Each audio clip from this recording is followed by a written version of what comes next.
Cinema തൊഴിലാളികളുടെ പുതുക്കിയ സേവന വേതന കരാർ ഇന്ന് ഒപ്പുവെക്കും. തൊഴിലാളി സംഘടനയായ ഫെഫ്കയും പ്രൊഡ്യൂസേഴ്സ് അസോസിയേഷനും ചേർന്നാണ് പുതിയ കരാറിന് രൂപം നൽകിയത്. കൊച്ചിയിൽ പ്രൊഡ്യൂസേഴ്സ് അസോസിയേഷൻ ഹാളിൽ നടക്കുന്ന ചടങ്ങിൽ ഫെഫ്കയുടെയും പ്രൊഡ്യൂസേഴ്സ് അസോസിയേഷന്റെയും ഭാരവാഹികൾ പങ്കെടുക്കും.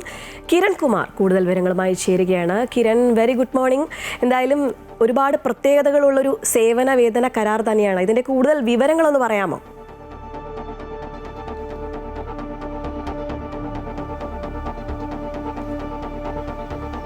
ശ്രീജ, ഈ സിനിമാ മേഖലയിലെ തൊഴിൽ തർക്കങ്ങളും ഒപ്പം തന്നെ വേതനം സംബന്ധിച്ചുള്ള ചില തർക്കങ്ങൾ അടക്കമുള്ള കാര്യങ്ങൾ പരിഹരിക്കുന്നതിന് വേണ്ടിയാണ് പ്രത്യേകിച്ച് ഇത്തരത്തിലൊരു കരാർ വേണമെന്നുള്ളൊരു ആവശ്യം നേരത്തെ തന്നെ ഉയർന്നിരുന്നത്. ഇത് പ്രൊഡ്യൂസേഴ്സ് അസോസിയേഷൻ ഈ കാര്യങ്ങൾ മുന്നോട്ട് വെക്കുകയും പിന്നീട് വിവിധ സിനിമാ സംഘടനകൾ, പ്രത്യേകിച്ച് അമ്മ അടക്കമുള്ള സിനിമാ സംഘടനകളുമായി ചർച്ചകൾ നടത്തിയിരുന്നു. ഇത്തരത്തിലൊരു കരാർ വേണമെന്നുള്ളൊരു ആവശ്യം നേരത്തെ തന്നെ ഉയർന്നിരുന്നതാണ്. ഇതിന്റെ അടിസ്ഥാനത്തിൽ തന്നെയാണ് കഴിഞ്ഞ ഒക്ടോബർ 1 മുതൽ തന്നെ ഈ കരാർ നടപ്പിലാക്കണമെന്നുള്ളൊരു ആവശ്യം ആദ്യഘട്ടത്തിൽ ഉയർന്നിരുന്നത്. പിന്നീട് ഇത് പ്രൊഡ്യൂസേഴ്സ് അസോസിയേഷനും അമ്മയുമായിട്ടൊക്കെ ചർച്ച നടത്തുകയും ചെയ്തിരുന്നു. പിന്നീട് ചില കാരണങ്ങൾ കൊണ്ട് തന്നെ ഈ കാര്യങ്ങൾ നീണ്ടുപോവുകയായിരുന്നു. ഏതായാലും ഇന്ന് ഈ കരാർ സംബന്ധിച്ചുള്ള കാര്യങ്ങളിലേക്ക് ഒപ്പുവെക്കുമെന്നുള്ളൊരു കാര്യം തന്നെയാണ് അറിയിച്ചിരിക്കുന്നത്.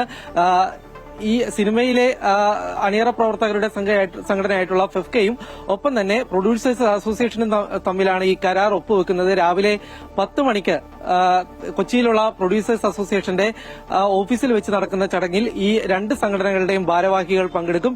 ഈ രണ്ട് സംഘടനാ ഭാരവാഹികളും ചേർന്ന് തന്നെയാണ് ഈ കരാറിൽ ഏതായാലും ഒപ്പുവെക്കുന്നത്. നേരത്തെ ഈ കാര്യങ്ങൾ ആവശ്യപ്പെട്ടുകൊണ്ട് തന്നെ സിനിമാ സംഘടനകൾ പ്രൊഡ്യൂസേഴ്സ് അസോസിയേഷനും കത്തയച്ചിരുന്നതാണ്.